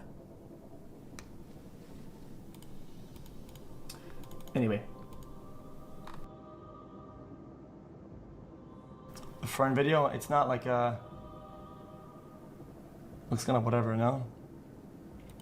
A mummy, dude, like really? A couple is exploring the Alps, the highest and most extensive mountain range in Central Europe. They are seasoned hikers. They like to venture off the beaten path and explore lesser-known routes. So they take a shortcut through the snow. Suddenly, they spot something strange protruding from the ice. Something brown. The closer they get, the clearer it becomes what they've just stumbled upon. A dead body. The couple assumes it must be the remains of some lost mountaineer who suffered a fatal accident. They hike back to a refuge and tell the landlord about their discovery. The man notifies the authorities. At this point, no one realizes that the 2 hikers have just accidentally discovered one of the oldest mummies in the world. A mummy. It will become one of the most extraordinary archaeological finds in history, because this man comes right from the Copper Age. For thousands of years, his body lay frozen in the ice. Chad, what almost age is the Copper preserved. Age? It will reveal incredible secrets from a long-forgotten era. We modeled the mummy in realistic detail to show you. It tells tales of a life marked by hardship, bitter conflicts, and an unsolved murder mystery. Okay, so this chat has rot, and I can't read it probably because it just says a bunch of dumbass. This chat says you and your mom, and like fucking like 1980, brother. What the fuck, bro? Just fucking say it. When is the Copper Age, man? 4 days later, a recovery team sets out to extract the body. They use a jackhammer and 5.5 to 2.2 km before BC. It's a male corpse. Ich konnte nur sagen, der ist sicher tot, liegt schon lange hier oben, wahrscheinlich im Wasser, sehr lang im Eis. The body is placed in a rescue bag and flown by helicopter to the nearby village of Wendt, Austria. A mortician is already waiting on the ground with a hearse. The body doesn't fit in the coffin, so they break his arm and force the lid shut. I mean, they really drive good. the body to the Institute of Forensic Medicine in Innsbruck, Austria. I mean, what? An archaeologist is called in to take a closer look at the corpse. And the expert soon realizes this body is old. Like, really old. Als ich heute Morgen um 8 Uhr zum ersten Mal den Leichnam zusammen mit den beigefundenen Artefakten sah, war es sofort klar, dass es sich einen vorgeschichtlichen Fund handelt. The body is in remarkably good condition. It's what scientists call a wet mummy, meaning the body was mummified naturally in the glacier ice. The bones, tissue, and even internal organs are relatively well preserved. No one has ever seen a mummy quite like this before. The researchers go straight to work. The mystery of this case will keep them busy for decades. Who was this man? When exactly did he live? And how did he die? Finds like this make you realize what humans were already capable of thousands of years ago. Around the same time the mystery man in the ice died, people in Mesopotamia and Egypt were inventing Is this writing. an ad? And today we have processed copy-paste all in real time. It's 1 meter family to test some of these features. The body is 1.54 meters long and It's still weighs alive? about No 13 way. kilos. Oh, Judging dude, by I don't know his why I read feet, that. he'd wear European-sized 38 shoes today. The Iceman appears to be... Wait. By his feet, he'd wear European-sized 38 shoes That's today. small. The Iceman appears to be seriously inked.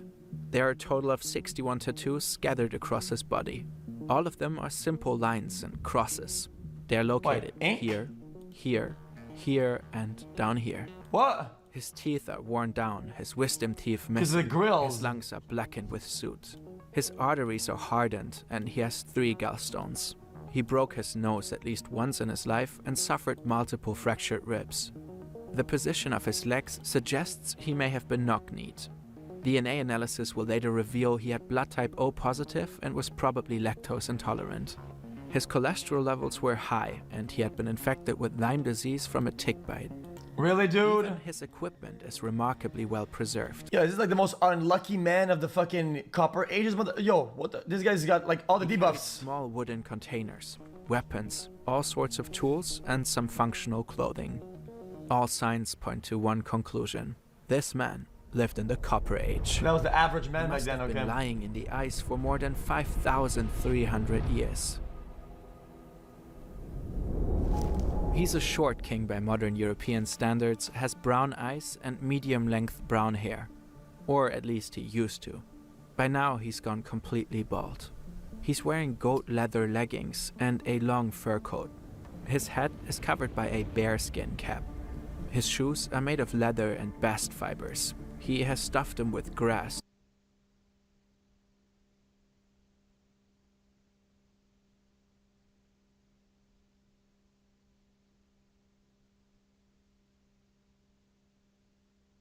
Ladies and gentlemen, we interrupt your regularly scheduled